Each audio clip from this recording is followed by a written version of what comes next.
Okay, mayong mudto na usab kanatong tanan Luzon, Visayas, Mindanao. Mayong mudto Philippines, may mudto world, may mudto universe. Ano napunta mga higala, nining atong tulumanon sa kahanginan, C-on-A, Catechesis on Air, o ako lang gihapon kini yung ubus nga alagad, Reverend Padre Edwin Academia Acab. Abino adlaw na usab karon nga Miyerkules, sa 3 na kini manghigala sa bulan sa Abril tuig 2025. Nahala no, may mudto na kanatong tanan nang hinaot kita nga anaa kitang tanan sa kapiskay panglawas. Walay ubo, walay hilanat, walay sipon, wala maglabad ang ulo, wala magsakit ang tiyan, apan nagginhawa pa. Ayan.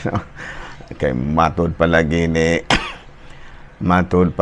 ni Anhing no Richie Di Horsi. Ako nga nang fans ko ka ng mga siaw gyud ba ano matod pa niya importante gyud kaayong muginhawa pata no ug sa mga pinulungan pa na sa una ginhawa dilpin o ngano man tungod kay dunay giingon si Richie Di Horsi Rias na apelyido Richie matod pa niya. It is better to have bad breath than to have no breath at all. Yeah. Nga sa ato pa, mas maayo pa nga bahot na gininhawa kaysa wa na ta magginhawa. Ayan. Nahala no, may munto na kanatong tanan o naghinaot ko nga ana kamong tanan sa Kapiskay panglawas. Ako day nga timbayaon sa gihapon ang akong mga classmate no, si Father Obing Masyon, si Father Dami Hiramis, si Father sa Cebu mahigala, of course, ang akong classmate ko usa no, ang katsila na akong classmate mahigala no, si Father Tonton Arnaiz.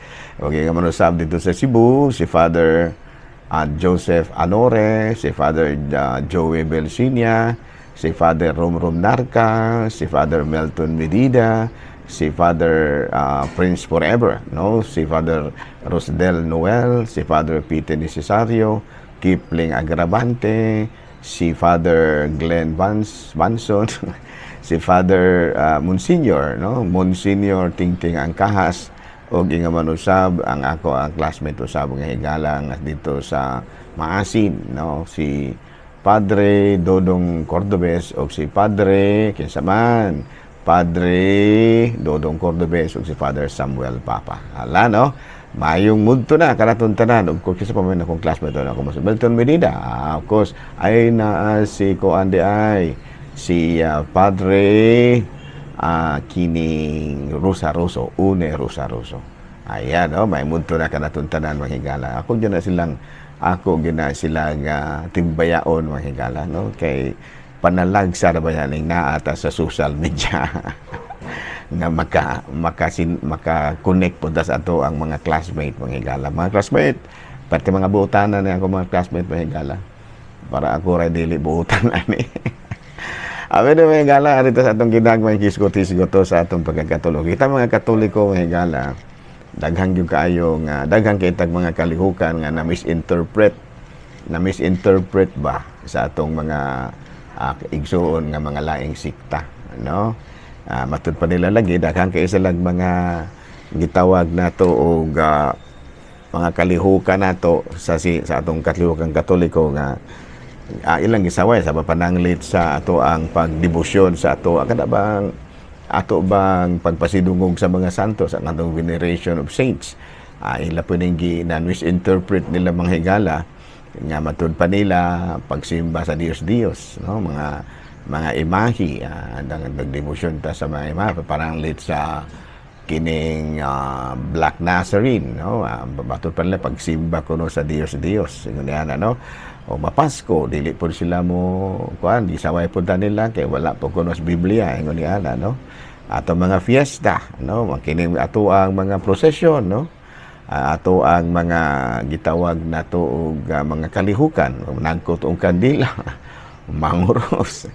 So muna nga medyo kuang kay sila mahigala kana bitaw gitawag nato na misinterpret nila mura ba og wala nila masabti or misunderstanding. Pero sa klarong pagasulti mahigala no, ang ato ang mga gipanghimong ato mga kalihukan are expressions of our faith. O nga sa ato pa pagpadayag sa atong pagtuo. Kada doon na ba tayo mabasa sa Santiago Kapitulo 2 versikulo 26, no?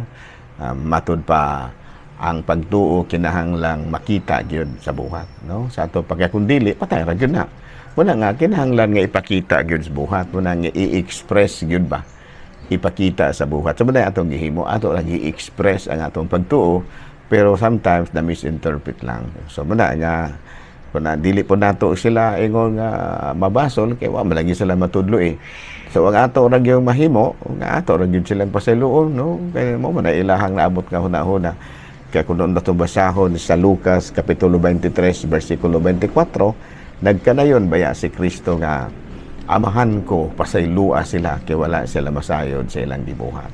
Sa ato pa kay gipasanginlan malagitan niya nila nga kuan nga naa kunod ta sa pagsimba sa Dios sa mga gibuhat nato nga to mga expression na misinterpret nila, wala po nila masabti. So muna nga ato na lamang gyud nga pasayloon po sila. Ato ka nang mabasa mahigala sa Lucas Kapitulo 23 versikulo 24. Sige sulti, amahan ko pasaylua sila kay wala sila masayod sa ilahang gibuhat. So maupunta, no? Ato po nilaman po silang pasayloon kay wa mo sila masayod sa ilang gipanulti. Kay matud palagi ato malagi yun ang higugmao ng atong isig katao, no? So mao ba na gisulti ni Kristo sa Mateo 22 versikulo 34 sa 40. No, higugma ang Dios labaw sa tanan o higugma ang imong isig katao sama sa imong kaugalingon. So po na atong gihimo sa ato ang mga igsuon nga ato ra yung gipasaylo, no? Giing nalaguntan nila nga muna nagsimba tag Dios ang atong mga gihimo wala sa Biblia, ang ato ang mga kalihukan dili mabasa sa Biblia. Gani, no, giing non giingtan paguntan nila nga ang ato kunong relihiyon dili kuno mabasa sa Biblia. Muna ginaingon nga Biblia muna ay kini kung mga laing relihiyon mahigala kuan sila kanang more on Bible kay wala man ni sila gitawag natong tradition, no? Kana bitawng mga pagtulunan nga wala man tuod mabasa sa Biblia pero atong gipuy-an kamao may gitudlo sa atong mga nahauna kanato, no? Kanang gitawag sa English og tradition, no? So muna nga ato ra gyud silang pasayloon pod kay do na bayay giingon nga sa Lucas Kapitulo 23 versikulo 34, pasaylua sila kay wala sila masayod sa ilang gibuhat. So padayon nagita mahigala haya alang po di antong mga mga Katoliko ayaw po mo dayon po balihin po dayon laing relihiyon tungod ra wa na po mo kasabot kay dili baya po nato matudluan gid tanan mga higala, no? Kay daghan baya ta kaayo may pipilara ta ka lugas kay sayon ra kaayo pagsigig follow up pero karon ang ato ra gyud mahigala nga kun doon lang tay malibugan, no? Kada bitang wala gyud makasabot pud sa kalihukan pangutana usa ta para bira ta mamalhin og laing pagtulunan, ha? Klaro? Pangutana lang usa gud pangutana sa ato mga lay ministers, mangutana ta sa atong isig ka Katoliko nga medyo swito pud gamay. Ana swito gamay di pud swito gyud kayo, swito gamay ba ngano, ha? Klaro? Nahala do niya alang ni adtong mga kaigsuonan nato nga well-versed sa mga pagtulunan sa atong simbahan Katoliko, manudlo ta, no? Manudlo ta. Dili ta pod nga ato-atoon ra pod ning ato ang nahibawan kay do na baya uban nga swito gyud, manudlo tudlo ta apil ta maghimo ta og mga pagpanudlo pinaagi sa buhat ba. Ya alang ni adtong mga BEC nato, no? Kumusta naman mga BEC, no? Mga usa man ang BEC, Basic Ecclesial Communities. O sabay tawag ato niya na. Gitawag ka na og sa simbahan pa na, sa English pa na, o sa Binisaya pa na, gagmayng simbahanong katilingban. Kana pang mga kaigsuonan nato nga naa sa mga suok-suok gamay nga nagkinahanglan pog og panaghiusa, no? Nya maghiusa naman lamang mo din ha, magkuan na lang mag Bible sharing ba. Unya karon sa simbahan natong Katoliko, mo gyud na ato ang banner program. Nga kana bang doon natay ang mga tao, labi ng mga Katoliko, magkuan gyud, maghimo o maghulma ba sa ilang kaugalingon nga mamahimo silang mga gitawag sa English og small communities. Oh, klaro?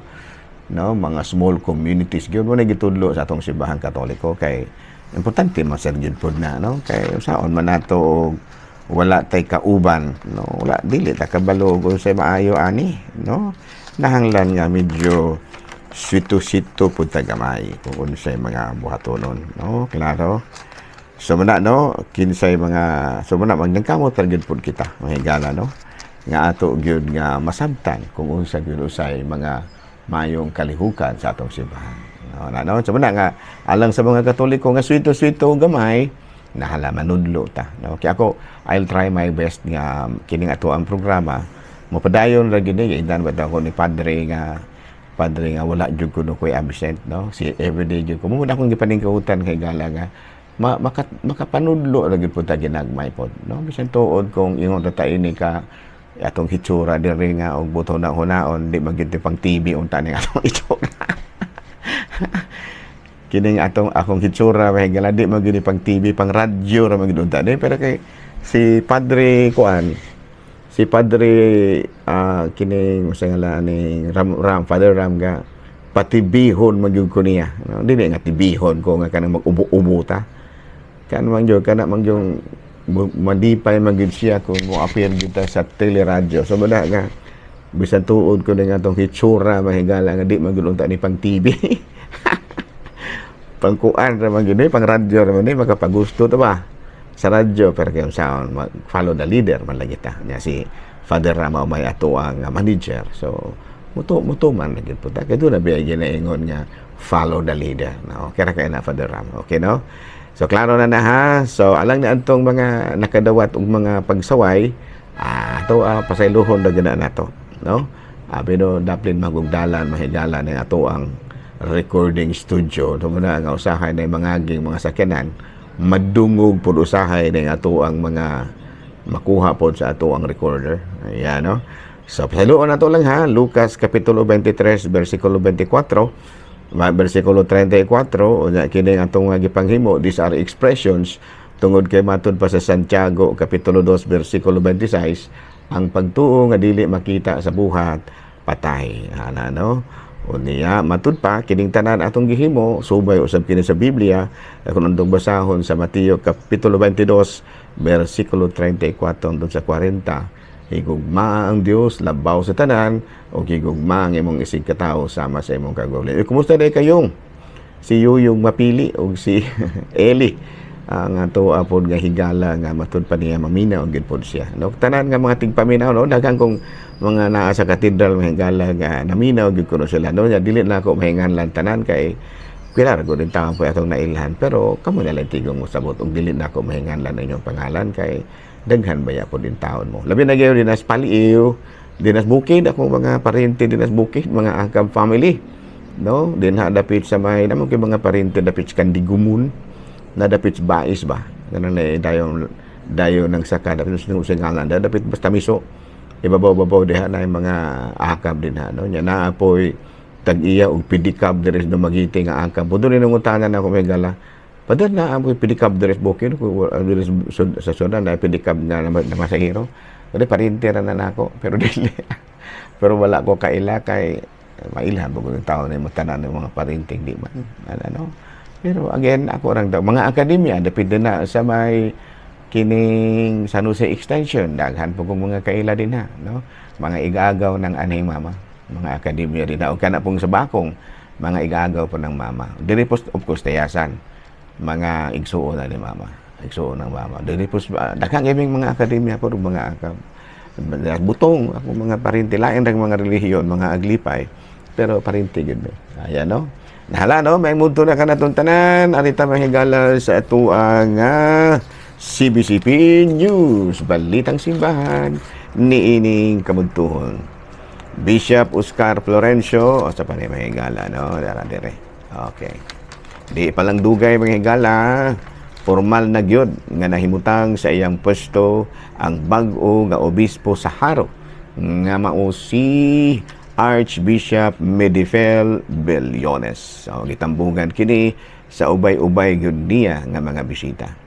Balita mga higala gikan sa Vatican, obispo sa Myanmar si Cardinal Charles Wu nanawagan karon og dugang panabang gikan sa atong mga gikan sa mga silingan nga mga kanasuran. Nagkinahanglan sila og dakong tabang tungod lagi sa nahitabong dakong kalamidad dito sa may kining sa maning lugar, Myanmar. Myanmar. Okay, ari kita mahigala sa atong Saint of the Day. Saint of the Day na to mga higala. Matud pa ni Jones Manaban bisag wine ng utana. Kumusta naman dahil kada Jones? No, believe jo ko yung Brother Jones Manaban. Malingaw mo jo ko niya, no? Si Brother Jones. Hello Jones, no? Si Indiana Jones, yan, no? Si Brother Indiana Jones Manaban, yan, no? Brother Jones, Jones, Indiana Jones Manaban, no? Abi no ato karon nga santo mahigala si Saint Benedict the African. Abi no kini si Saint Benedict the African mahigala, kuang kini siya kanhi usa ka ulipon, former slave nga matud pa nahimo nga usa ka farmer, nahimo pud usa nga ka ermitanyo. Unya eventually recognized as their leader, no? Kana bitawng grupo sa mga ermitanyo, no? Nahimo isang leader. Unya nagsunod siya sa mga gipangtudlo usab ni Saint Francis of Assisi. Unya Pope Pius ordered them to join the First Order, no? Ang ilahang grupo. And then eventually elected as guardian of the friar kani si Saint Benedict the African. So, itong yun klaro. Di man ganin iputi, itong yun Live a life filled with humility and charity. And following the example of Francis, he doon na siya mag-feast, magpuasa ni sa mahigala. Yearly yun na, no? 40 days throughout the year. Sa ito pa, kung maabot ang Quaris sa mahigala, 40 days mo po nagidugayon nga magpuasa ni si Saint Francis the African. San Francisco ang Africano. Dili apretado ha, Africano. No? May muto na ka na itong tanan, mga higala. Ug ari na tamang higala sa tuang pagtulunan. No, bueno.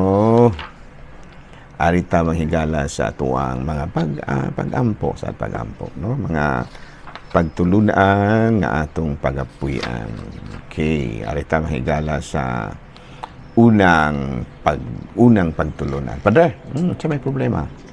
Ay kwarta ba? Pareho tang walay kwarta. Question, makasala ba ta padre maghubog-hubog ta? Of course, sala na.